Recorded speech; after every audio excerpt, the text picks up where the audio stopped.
Now, another big issue, of course, one that's rumbling through Parliament as we speak. Well, at the end of this month, it will be 3 years since the United Kingdom officially left the European Union.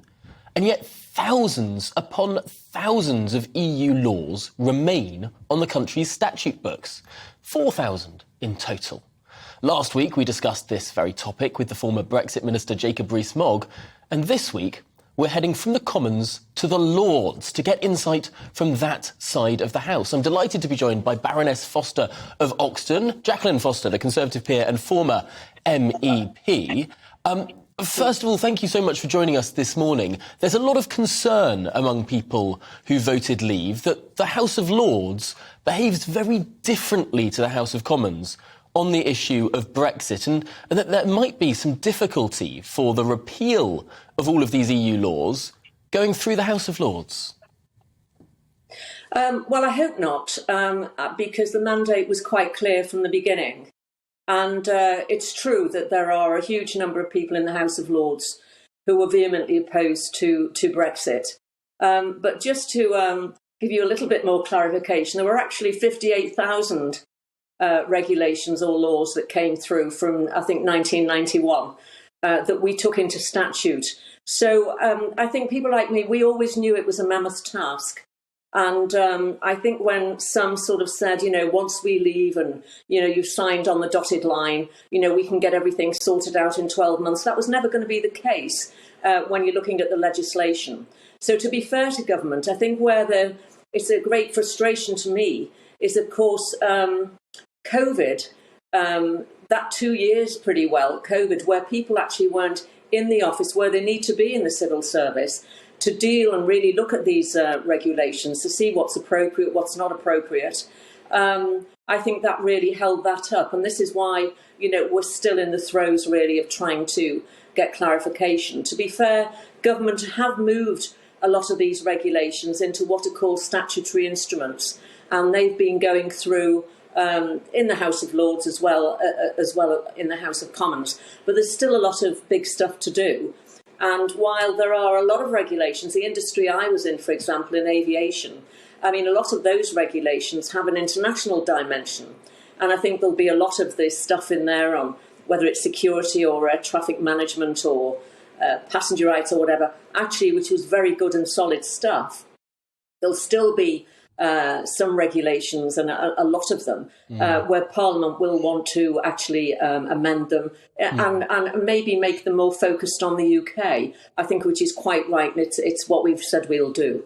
Yes, I think everyone understands that to throw out every single law would be perhaps not the most sensible thing to do. Some of these things underpin the way in which the country works as things go. It needs to be a more measured process than that.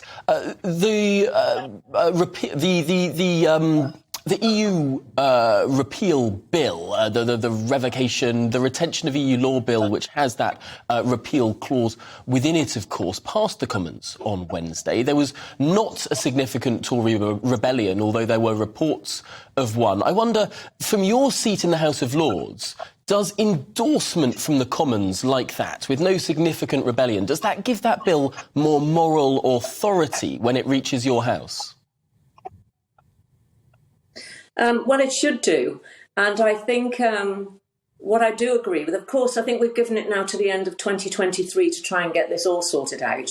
And I know there are others, and they actually want to spend time and actually have then more scrutiny and whatever, which is extremely time consuming. And as I've said, a lot of this is actually a technical tidy up. To make sure the stuff on the statute book is current, and it needs to be obviously focused really on where we are on the UK.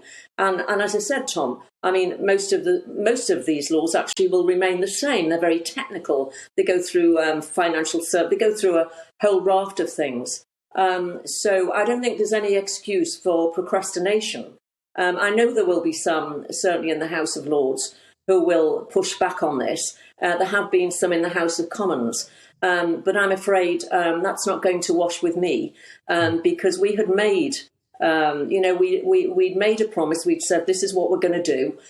We knew it would take time to transpose into all of this. and we need to get this economy cracking, and this is the way to do it. If I may just make one small point, I think a point Jacob Rees-Mogg made when he was a minister, in actual fact, I actually support, because the civil service need to be in situ when we are looking through all of these regulations, when we're looking through all of these laws. And you cannot deal with legislation very often from home looking at a computer. When I was in charge for transport on maritime, aviation, rail and road, of putting together getting through all the primary legislation, for nearly 20 years. You have to be in the room. You have to be debating this. You have to have the legal side of all of this, as well as industry and everything else. And I think that's not helpful. So I certainly supported him in his call to make sure that the senior civil servants get people, back on the shop floor, basically, in those government offices. And I think then we will be able to speed up, I think, with much more, really be able to look at it, because people are there and they're actually working and interacting with each other.